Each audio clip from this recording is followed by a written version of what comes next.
Sobat Maestro, sesaat lagi kita akan bersama-sama mengikuti program inspirasi dalam 25 menit bersama Bapak Ronald Kumoal dari BNB, Bless and Be Blessing Consulting di Bandung. Selamat mendengarkan.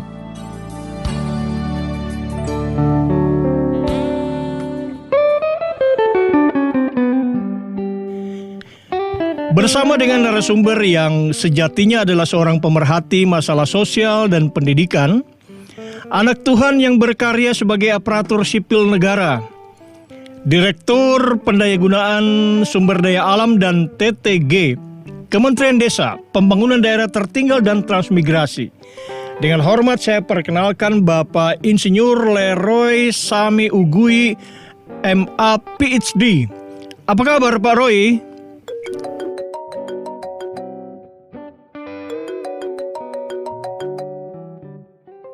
Ya, baik-baik Pak Ronald. Iya. Gimana? Sehat. Kami di Bandung juga sehat-sehat, Pak Roy. Pak Roy, ini sudah setahun kita dalam masa terbatas. PSBB atau istilahnya berganti-ganti ini. PPKM pada intinya terbatas. Bagaimana pendapat Pak Roy? Ya, tentu udah makin makin biasa lah, makin normal gitu dengan keadaan PPKM, PSBB. Sudah harus diikuti itu, kebiasaan baru. Kalau aktivitas sehari-hari Pak Roy juga bagaimana? Sudah makin terbiasa dengan PSBB ya? Ya, kalau kita praktis sebetulnya hampir tiap hari harus ngantor ya pada hari kerja. Cuma tim sekarang makin sedikit ya, 25% itu yang wajib masuk kantor. Iya. Seperti itu Pak Ronald. Kunjungan ke daerah terpencil? Ya, masih ada sedikit-sedikit meskipun sangat terbatas Pak Ronald. Iya, intinya memang masih sangat terbatas semuanya Pak Roy ya? Iya. Baik Pak Roy, kita akan berbincang mengenai U-turn policy. Ini istilah yang sebenarnya muncul dalam percakapan dengan Pak Roy beberapa waktu yang lalu. Kembali ke desa. Jelas ini bukan mengenai manajemen lalu lintas yang mengatur pergerakan arah balik, tetapi mengenai semangat kembali ke desa untuk membangun desa. Nah Pak Roy, di Indonesia kan lebih banyak jumlah desa daripada jumlah kota. Pikiran sederhananya, kalau desa sudah maju, pasti sebagian besar Indonesia pun maju. Pendapat Pak Roy gimana Pak? Oke, makasih Pak Ronald. Sebelum terus saya lupa, saya itu bulan lalu baru jadi Direktur Pengembangan Produk Unggulan. Oh, wow, dan dirjennya juga sudah berpindah di bidang pengembangan ekonomi dan investasi. Tapi baru sebulan, jadi masih nggak apa-apa lah. Ya, terima kasih informasinya. Terkait dengan gimana ya supaya desa maju. Intinya harus kita berusaha kenyamanan yang ada di kota setara dengan kenyamanan yang ada di desa. Nah, itu kalau tadi disebut U-turn policy, orang-orang yang sudah bersekolah tempat ke kota mau kembali ke desa membangun. Kenapa mau kembali ke desa? Karena lapangan kerja sudah banyak di sana. Sudah makin banyak. Dan kita berusaha terus sarana prasarana setara dengan di kota. Telekomunikasi, transportasi, jalan maupun ketersediaan air. Iya. Setara dengan kota. Lebihnya lagi, di desa-desa lebih bersih udaranya, tidak terpolusi. Pak Ronald, kita pernah dengar ya tentang tol darat. Iya. Jalan tol Bandung Jakarta 2 jam nyampe. Ada tol laut. Iya. Di awal pemerintah. Nah sekarang kita punya tol langit, Pak. Tol langit, wow. Tol langit gimana supaya komunikasi di desa mau ke kota, desa kota, sesama desa bisa seperti tol. Luar biasa. Cepat. Nah ini sebetulnya kenyamanan yang diciptakan supaya mau gitu terus berkarya di desa. Sementara itu mungkin Pak Ronald, kenapa perlu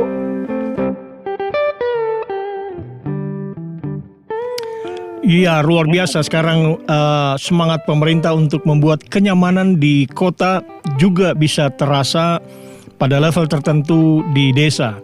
Nah Pak Roy, kelihatannya setiap tahun kan pergerakan jumlah orang dari desa ke kota selalu lebih banyak daripada jumlah orang yang dari kota ke desa dalam rangka karir ya. Salah satu penyebabnya adalah alasan bersekolah. Nah dengar-dengar saat ini salah satu kenyamanan yang dibuat oleh pemerintah adalah menginisiasi pembentukan perguruan tinggi untuk desa. Maksudnya gimana Pak Roy? Oke, sebetulnya ini inisiasi bersama antara Kementerian Desa dan Kementerian Pendidikan.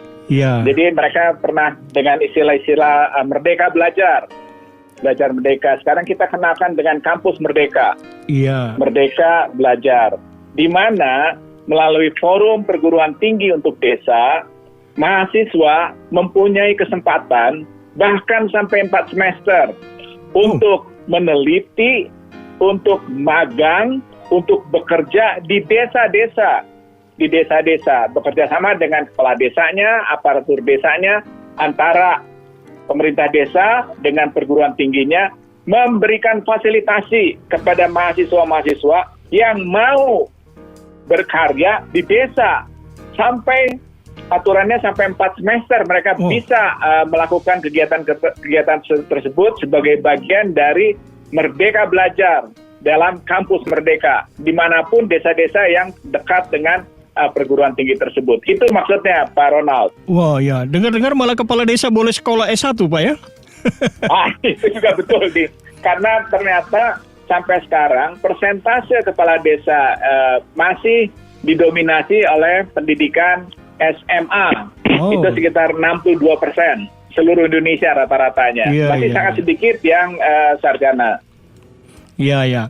Nah Pak Roy, kalau zaman kita dulu itu, kalau KKN itu mungkin hanya 2 semester ya. Ini sudah 4 semester ya, lebih lama lagi ya. Iya, diberikan kebebasan sampai 4 semester untuk berkarya di desanya melalui program Kampus Merdeka tersebut. Iya. Nah Pak Roy, melihat perbandingan aja ini dalam pemasaran, dalam ilmu pemasaran ya, kan selalu ada peluang bisnis yang muncul antara keinginan dan kebutuhan masyarakat, need and wants.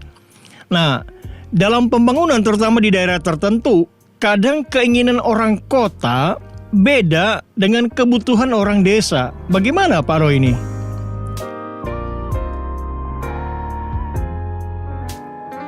Ya betul, dengan adanya pandemi ada perubahan-perubahan besar. Saya kira ini juga kesempatan dan tantangan bagi desa untuk menjawab kebutuhan-kebutuhan yang dibutuhkan oleh masyarakat secara luas.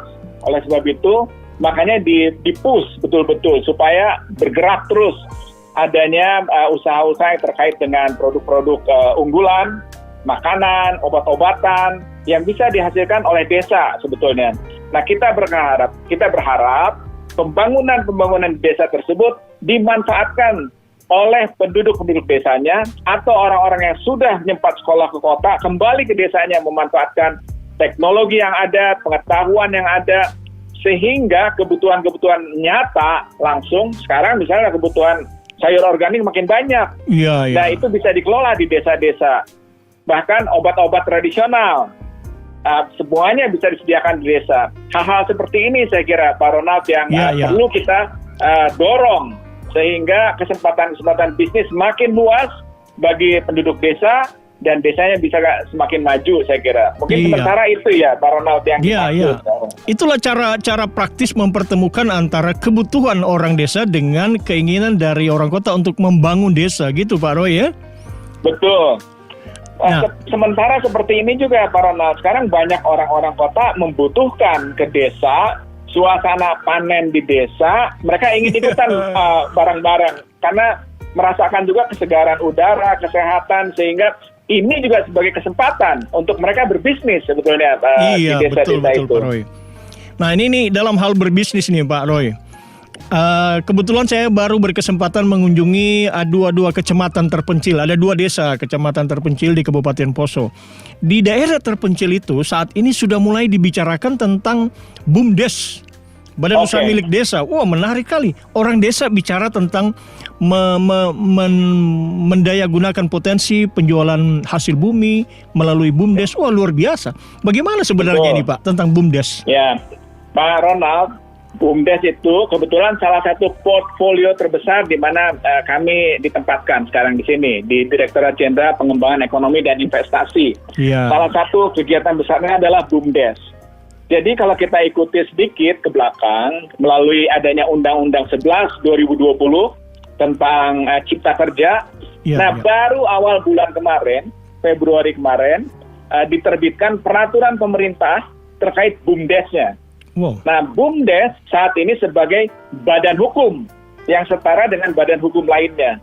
Oleh sebab itu, sangat besar kesempatannya bagi BUMDes yang ada. Saat ini sekitar 50 ribuan BUMDes dari 74.900-an desa. Kita sudah mendaftar sekitar 52 ribuan BUMDes.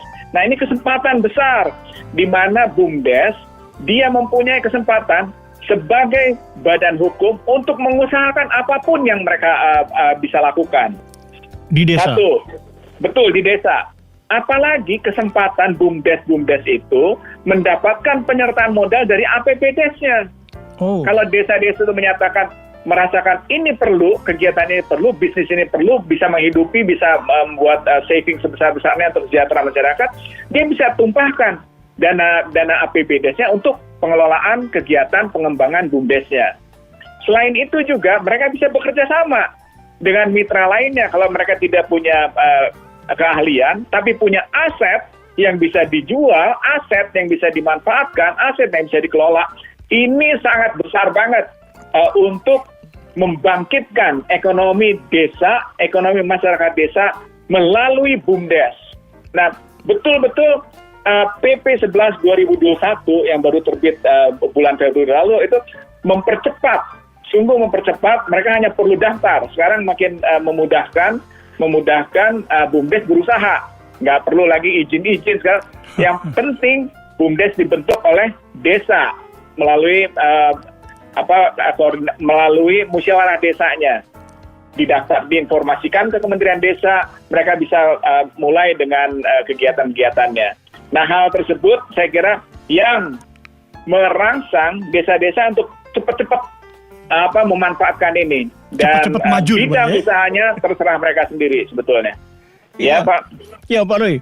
Melihat antusiasnya Pak Roy, melihat antusiasnya pemerintah menata perkembangan di desa, apakah ada semacam stimulus agar anak-anak muda yang dari desa itu, khususnya anak-anak muda yang potensial berprestasi itu setelah sekolah di kota mereka mau kembali ke desa? Bagaimana? Ada stimulus dari pemerintah untuk hal ini, Pak? Iya, betul. Yang pertama yang mudah keluar dalam kepala saya adalah pendampingan. Pelatihan bisnis untuk pengelolaan BUMDes itu sendiri sekarang sudah makin marak. Semakin marak dan saya kira mudah di trace melalui internet seperti melalui website Kemendesa, tapi juga kita lakukan melalui balai-balai yang tersebar di kota-kota provinsi, pelatihan-pelatihan tersebut. Nah, itu bisa dimanfaatkan.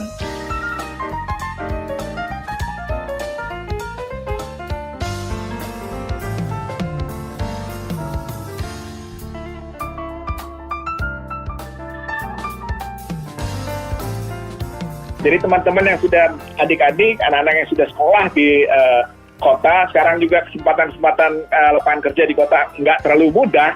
Sementara di desa sekarang booming sebetulnya.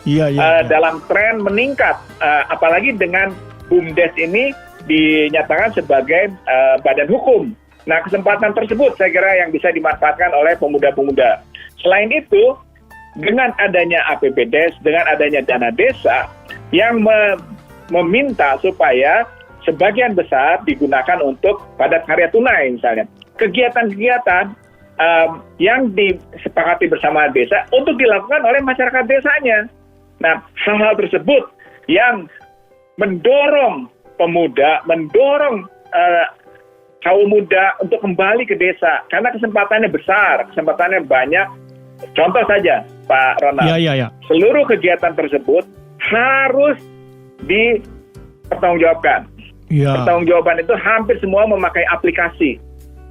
Wow. Kalau bapak-bapaknya di atas 40, 50, mungkin udah kesulitan, Pak. Bahkan membuka gadget saja, HP, kita seringkali tidak memanfaatkan berbagai fitur yang ada di HP. Ya, ya. Nah, kita butuh mereka yang 20-an tahun, kembali ke desa. Aplikasi-aplikasi itu hampir semuanya dengan basis gadget, handphone, internet. Ya, Nah, ya. hal-hal tersebut menyatakan kesempatannya besar banget, banyak sekali. Gitu Pak Ronald, antara lain. Pak Roy, kalau anak-anak muda itu ya, kalau generasi muda kita yang sekarang sedang sekolah di kota, mau kembali ke desa, memenuhi U-turn policy ya, katakanlah U-turn policy, kembali ke desa. Kompetensi apa yang harus semakin disiapkan sejak saat ini, Pak? Saya kira yang pertama, apapun yang mereka pelajari waktu dia di perguruan tinggi itu dibutuhkan oleh masyarakat. Iya. Pertama, nalarnya mereka. Yang kedua, keterbukaan, akses terhadap teknologi yang sangat baru, yang begitu cepat berubah. Selain itu tentu kebutuhan nyata di masyarakatnya sekarang apa?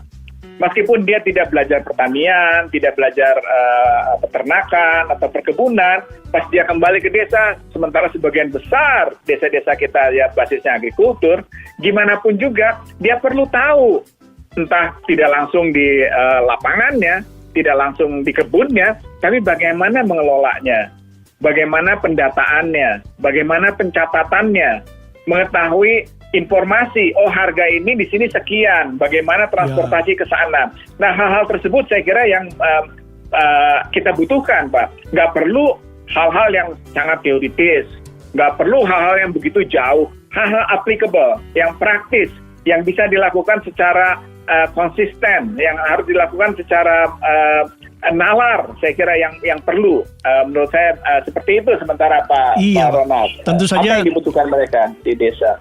Di samping hard kompetensi juga soft kompetensi, karena di desa itu anak-anak muda pasti akan ketemu dengan budaya yang sudah lama dibina, dibangun. Jangan sampai ada tabrakan dalam hal cara pandang misalnya. Demikian Pak Roy ya? Betul, setuju Pak. Iya. Ya, baik.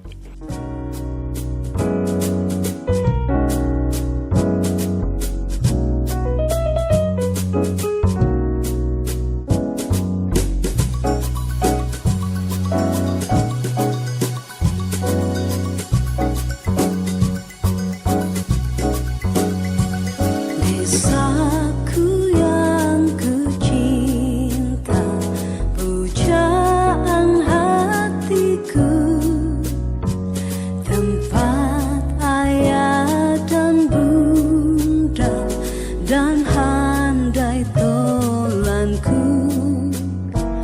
Tak mudah ku lupakan, tak mudah bercerai. Selalu ku rindukan desaku yang permai.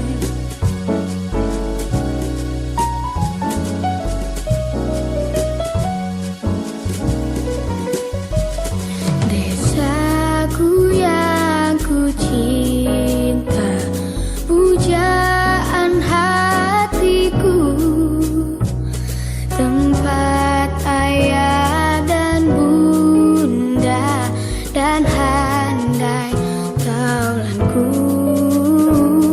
Tak mudah ku lupakan, tak mudah bercerai. Selalu ku rindukan desaku yang permai.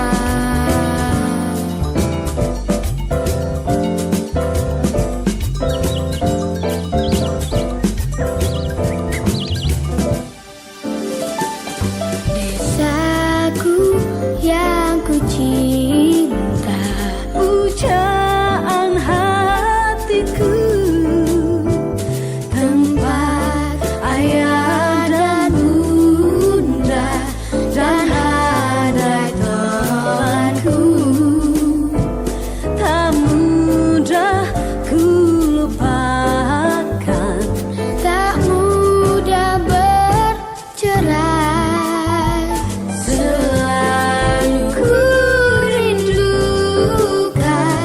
desaku yang bermain.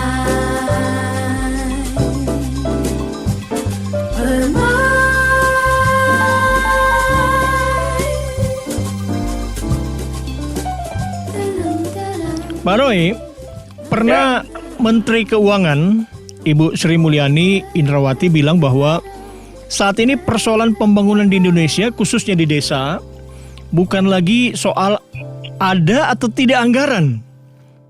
Anggaran sudah ada, seperti yang tadi Pak Roy sampaikan. Jadi sebenarnya ada pada kesiapan warga desanya Pak ya. Bagaimana Pak Roy?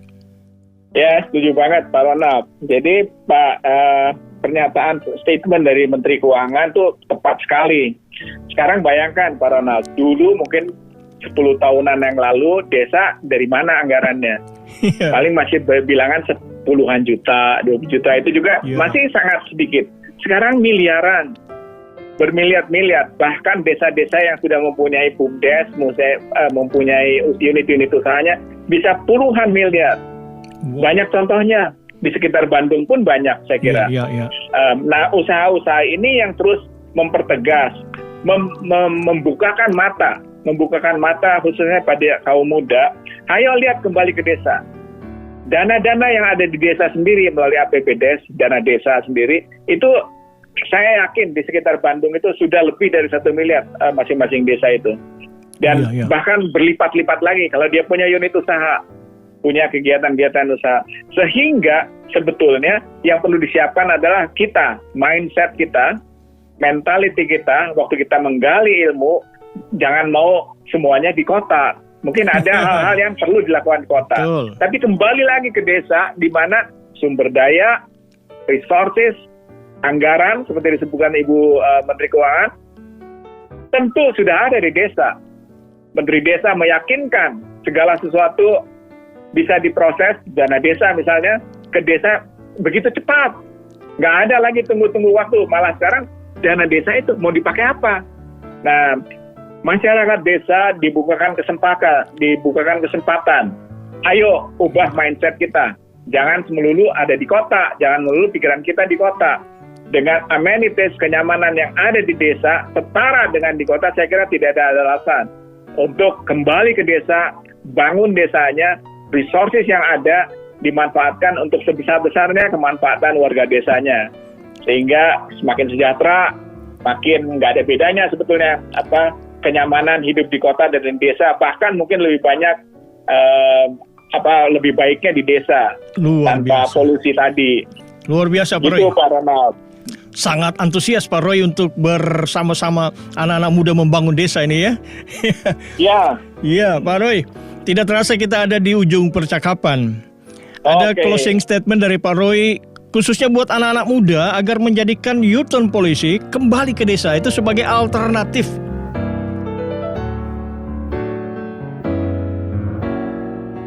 Ya, terima kasih Pak Ronald. Ya, mungkin menegaskan kembali apa maksud U-turn policy itu.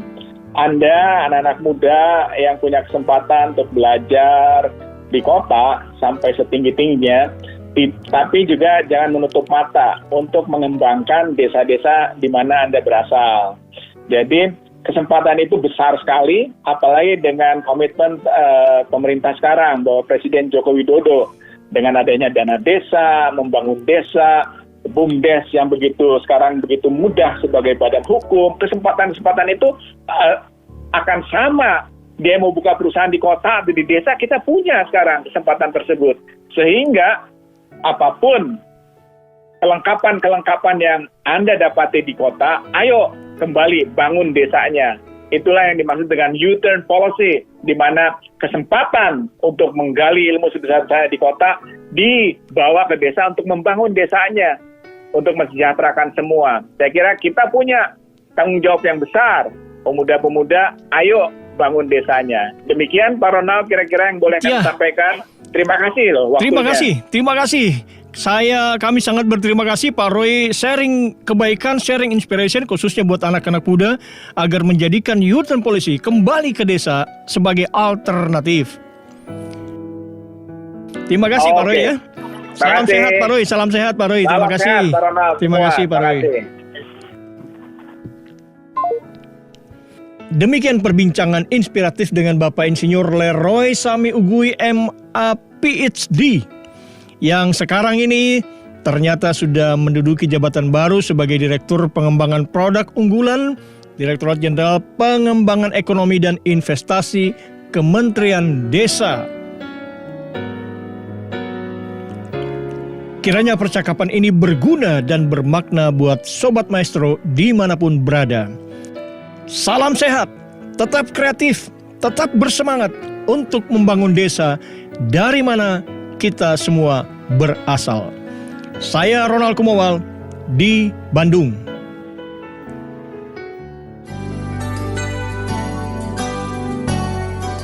Sobat Maestro, Anda baru saja mengikuti program Inspirasi dalam 25 menit bersama Bapak Ronald Kumowal dari BNB, Bless and Be Blessing Consulting di Bandung. Terima kasih atas kebersamaan Anda.